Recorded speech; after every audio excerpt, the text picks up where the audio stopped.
The Mercers, our missionaries to South Africa.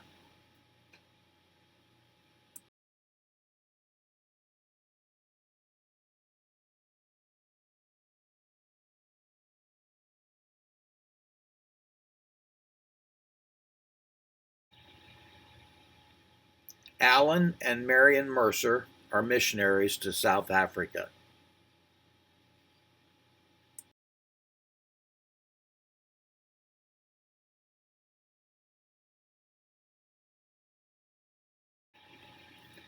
Precious prayer partners. Although we do not agree with all of it, South Africa is still under major COVID-19 restrictions. There has been some easing, but much is still in place. It is still compulsory to social distance and to walk around like a bunch of bandits with masks on. Public gatherings, including churches, are allowed with a maximum of 50 people, 2 meters apart. In churches, masks must be worn at all times, making singling miserable, if not impossible. With schools still closed, we are not yet able to get into our rented school facility. The school that we rent from does not want us anywhere near yet. Our other churches, Hazyview, Makulu, and Belfast, are meeting again, but with all the required restrictions. Many people are still reluctant to come out, and our evening services have been canceled due to poor attendance. It seems to me that the powers that be in the world have accomplished their purpose through this pandemic. This trial run for the big event has produced their desired results. With people so easily knuckling down to the demands of the WHO and others, it can be seen how easily mankind will bow down to the requirements of the Antichrist. Even we churches have pretty easily succumbed. It is good that we, as good citizens, have set a good testimony in obeying the leaders of our lands, but it is scary how easily we have been intimidated by them. Hopefully, we have learned the lessons of balancing our obedience to higher powers, Romans 13:1, and allegiance to God. COVID-19 regulations were not a direct threat to Christian obedience to God, but they came close in some places. May we be prepared when the real test comes. Hopefully, we will be gone, raptured before the serious tests come. I don't say that God sent COVID-19, but I believe that He has used it to wake some people up and prepare us for what is coming.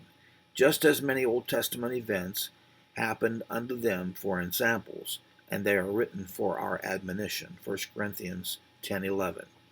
And just as all things work together for good to them that love God, Romans 8:28, so I believe what we are experiencing today is intended to warn, wake up, and prepare God's people.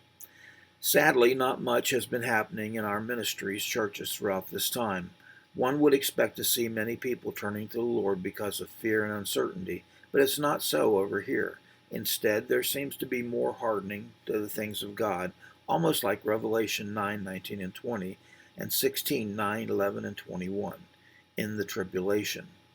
We continue to preach and share God's word wherever we can, even though these opportunities are becoming fewer and fewer. At times, we even feel bad about receiving our monthly support. Hopefully, things will normalize soon and we can get back to the life as usual. Within the next week or two, we hope to resume our pastor seminars in the villages. The men out there are pleading with me to get going again. Some of our friends and family members, including my wife's mother and sister-in-law, got the virus, and we could not visit them.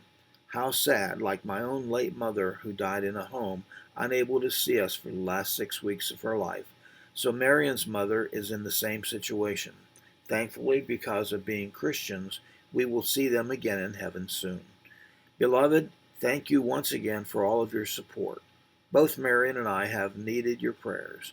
Marion's neck and headaches have gotten worse, and so have my Meniere's disease, extreme vertigo attacks. My last one was so bad, 6 hours, that, like the Apostle Paul, I besought the Lord many times to take it away, but with a similar response. My grace is sufficient for thee. It certainly is, but at the time, it's not always that evident. Through it all, though, God's presence in your prayers makes so much difference. Thank you. May the Lord help all of us to preserve unto the end. Only by his grace, Alan and Marion Mercer. And if you would now take a few minutes of your time, pray for the Mercers and their ministries in South Africa.